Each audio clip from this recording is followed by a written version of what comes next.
Fala pessoal, tudo bem com vocês? No vídeo de hoje nós trabalharemos dois dos principais elementos subjetivos do tipo penal, o dolo direto e o dolo indireto. Para isso, eu farei um pequeno recorte no tema, apenas para facilitar um pouco a compreensão de vocês e também para encurtar a duração desse vídeo. Assim, a intenção é estudar apenas os elementos subjetivos do dolo dentro da sistemática finalista de Veltzer, cujo conteúdo ele tem sido mais utilizado atualmente aqui no Brasil. Beleza? Então vamos lá.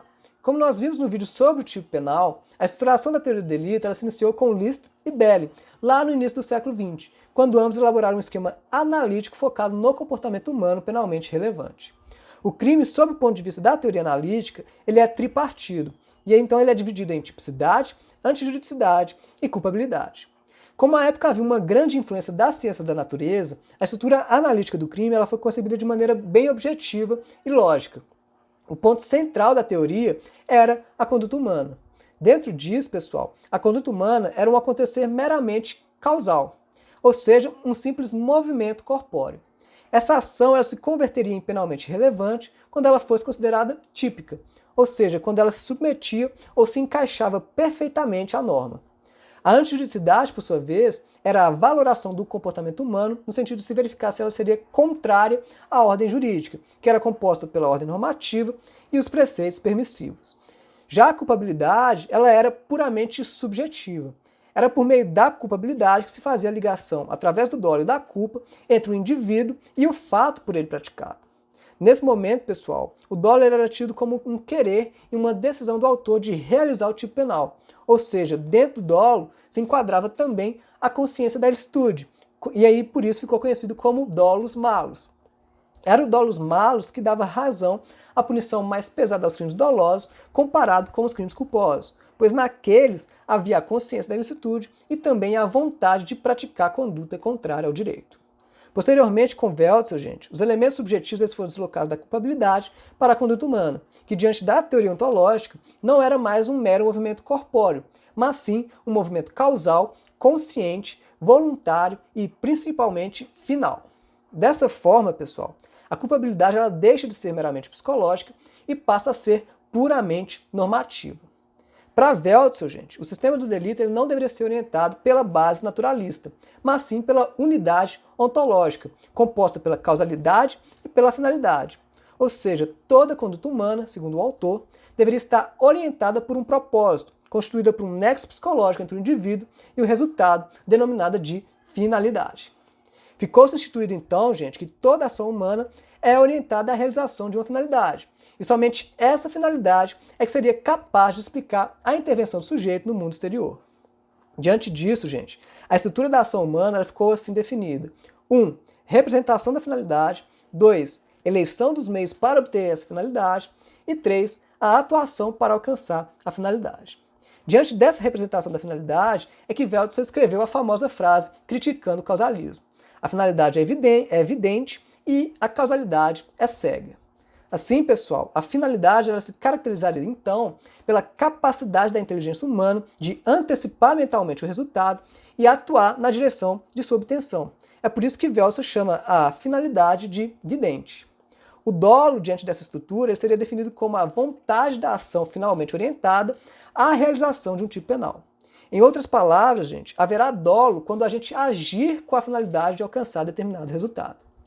Nesse sentido, o agente, para responder a um delito doloso, ele deverá ter a previsibilidade objetiva do resultado, selecionar os meios para alcançar esse resultado e, por fim, querer a ocorrência desse resultado.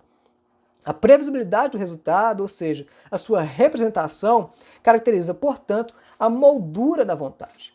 O dolo, pessoal, dentro dessa estrutura finalista, está baseado no conhecimento e na vontade.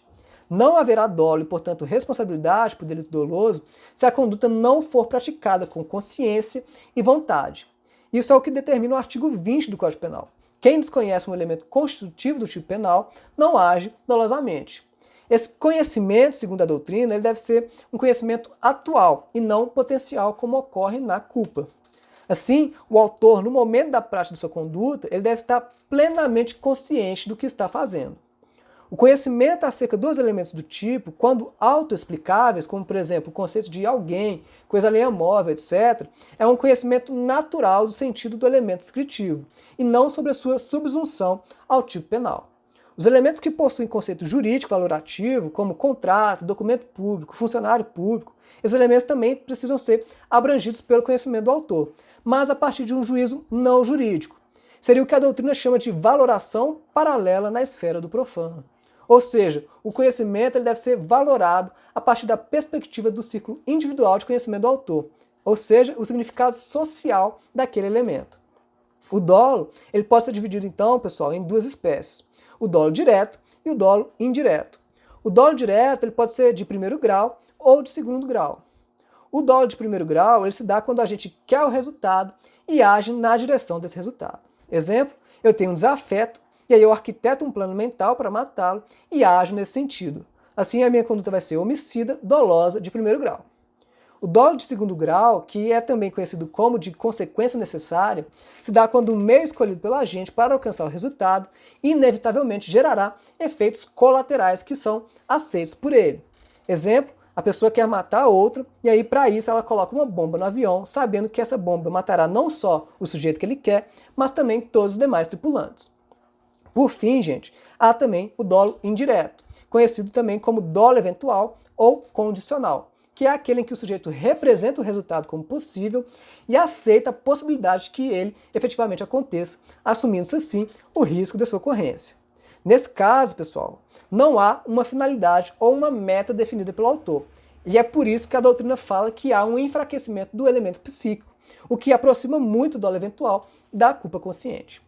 Haverá dolo eventual, portanto, pessoal, quando o agente sabe que a sua conduta é arriscada, consegue prever que essa conduta pode gerar um resultado ilícito e, mesmo assim, ela decide por prosseguir com essa conduta, assumindo o risco de acontecer o resultado ilícito.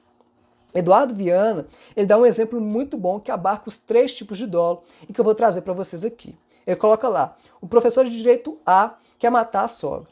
Para isso, ele resolve presenteá-la com um passeio de charrete na sua cidade histórica. Na noite anterior ao crime, o professor ele esconde um explosivo na mala da sogra, sabendo que ela vai levar essa mala para o passeio.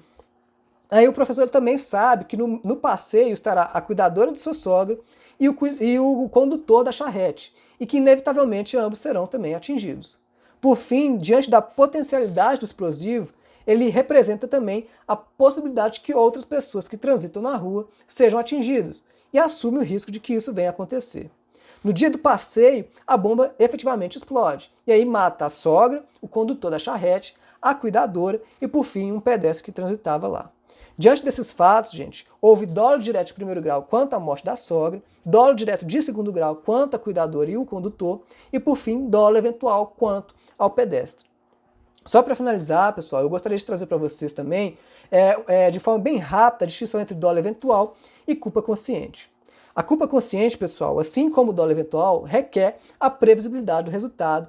Só que a diferença entre ambos é que, enquanto no dolo eventual o agente ele aceita a possibilidade do resultado, colocando em movimento a sua conduta arriscada, na culpa consciente o agente não admite para si essa possibilidade do resultado, pois ele acredita seriamente que, quando chegar o momento, ele vai conseguir evitar esse resultado, ou mesmo que esse resultado não vá acontecer. Beleza?